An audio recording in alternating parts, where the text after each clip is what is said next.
at Aquasmart, we think it's very interesting that the transmission of water has been around for a really, really long time. I think somebody this morning, gave a little bit of a history lesson on water and the Romans, and I just think that's so interesting because we have the exact same view. And what we find interesting is the problems that the Romans faced are the same problems that we face today. How to not have corrosion, how to not have scale, how to not have bacteria.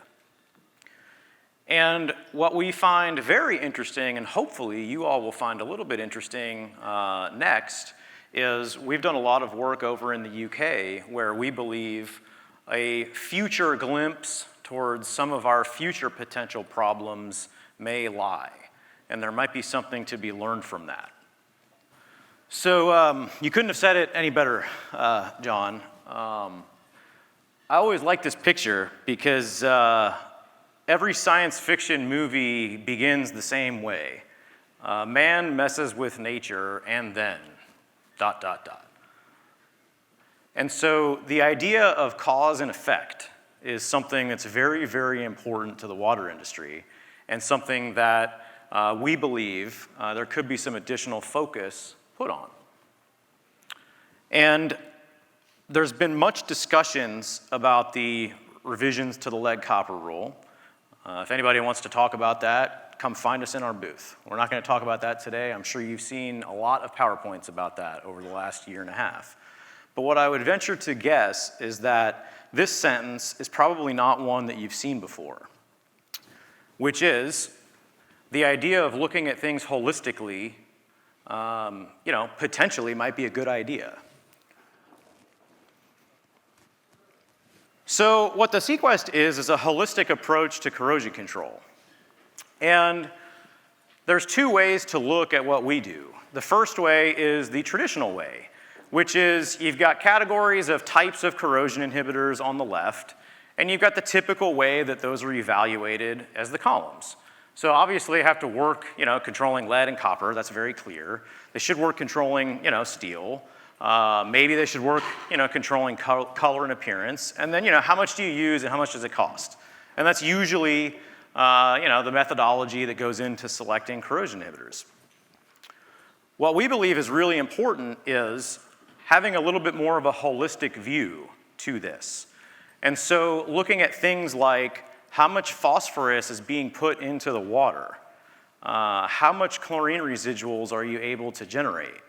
Do you form disinfection byproducts? Do you have to switch disinfection because you're forming disinfection byproducts? Maybe you have to go on chloramine in the summer. If you've got clogged up pipes, how does that impact electricity and water flow, pushing the same amount of water through clogged up pipes? Who's measuring that?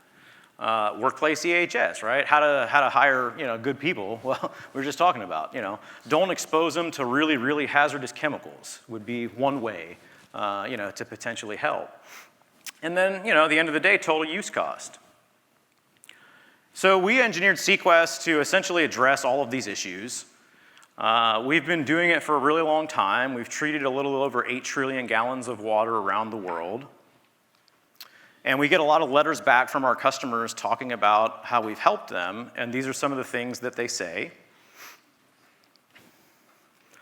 And then most recently, this is sort of hot off the presses, we are in the process of completing a major year-long study to look back at the performance of SeaQuest versus other things over 20 years at our customers related to the lead numbers that they report to regulators. Because my personal belief is studies are very helpful, very important, but the ultimate test is what numbers get reported to the regulators. That's the ultimate test. And what we see here is on the left, customers that switched from a different mechanism to SeaQuest, their lead numbers went down. And then on the right, the customers that used SeaQuest over 20 years, their lead numbers went down. And in both cases, they're well within compliance of the future EPA limits of 10. So, hopefully you guys picked up on the DeLorean time machine in the slide at the beginning. And as promised, we can go back to the UK. And so we're doing a lot of work over in the UK now because they basically did what we are about to do in the US roughly 10 years ago. If anybody's interested, there was a paper around the Chesapeake water system presented in Virginia back 2015 that talked about the United Kingdom and what's happening with lead control, and that a significant amount of orthophosphate is going to be used for lead control in the UK, and there might be some downstream effects of that. Back to John's comments about unintended consequences. And so the UK is currently in that position now, and with the recent global supply chain challenges, they're especially in that position. And so what we thought we'd show here is basically what they're facing. You know, they spend a lot of money on orthophosphate. It generates a significant amount of phosphorus that their wastewater treatment plants now are very much struggling to deal with, which is driving a massive increase in coagulant usage and a massive increase in sludge, which they then have to haul off, but they have no place to put it. And as an industry, they've committed to a net neutral carbon footprint by 2030, and that's very difficult to achieve. And so it just shows a little bit of the potential here where hopefully we can help them in a lot of systems over there, basically use less phosphorus, reduce their carbon footprint, and eliminate red water complaints, change the residuals like we looked at in the test, and ultimately do that without any CapEx. So our mission is real simple. Like I said, it's everybody deserves clean water. And we would really appreciate your help. If there's anything that we can do to help you, please come find us. If you have need for more information, we've got some technical documents in that packet in front of you. You can come look on our website. There's a video that talks all about SeaQuest and how it works. You can find us in the showcase later today or tomorrow.